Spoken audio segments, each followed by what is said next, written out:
तो फिर जिंदा रखूं क्या? सारे प्लान मेरी मेडिकल टीम के हवाले हैं और ये चीज जिंदगी से निकल गई तो फिर बाकी क्या बचेगा?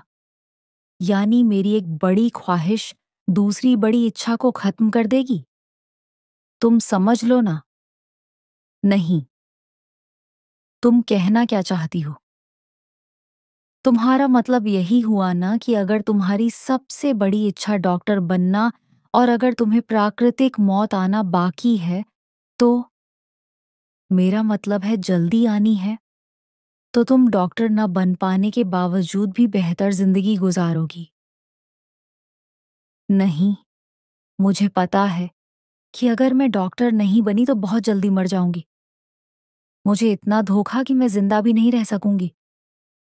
वो यकीन के साथ बोली। तुम जितना खुद पर यकीन करती हो, रहने दो। क्यों रहने दो? बताओ ना। मुझे बुरा लगेगा, जुबैर ने हिचकते हुए कहा। उमामा ने घूमकर हैरानी से उसे देखा।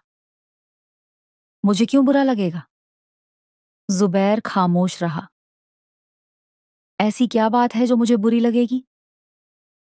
उमामा ने अपना सवाल दोहराया। बुरी लगेगी, जुबैर ने धीरे से कहा। आखिर तुम्हारी जिंदगी की सबसे बड़ी इच्छा का मेरी जिंदगी से क्या संबंध है कि मैं इस पर बुरा मान जाऊं?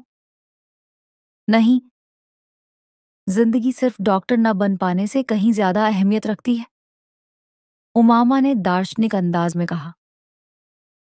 पहले बताओ, मुझे छोड़ो और मुझे बताओ। अमामा ने जिद की। मैं वादा करता हूं, मैं बुरा नहीं मानूंगी, उमामा ने हाथ बढ़ाते हुए कहा। वादा करने के बावजूद मेरी बात सुनकर तुम बुरी तरह नाराज होगी। बेहतर है ये बात ना करो, जुबैर ने कहा।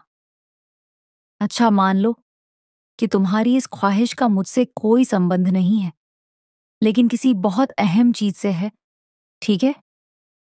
उमामा ने सोचते हुए कहा।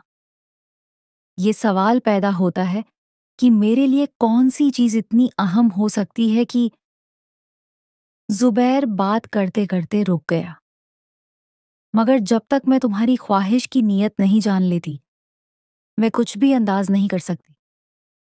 प्लीज, अब तुम मुझे बहुत ही ज्यादा उलझा रहे हो, उमामा ने कहा। जुबैर कुछ देर सोचता रहा। उमामा ने गौर से उसका चेहरा देखा। फिर उसने जुबैर को देखा, जो बारिश के साथ खड़ा था।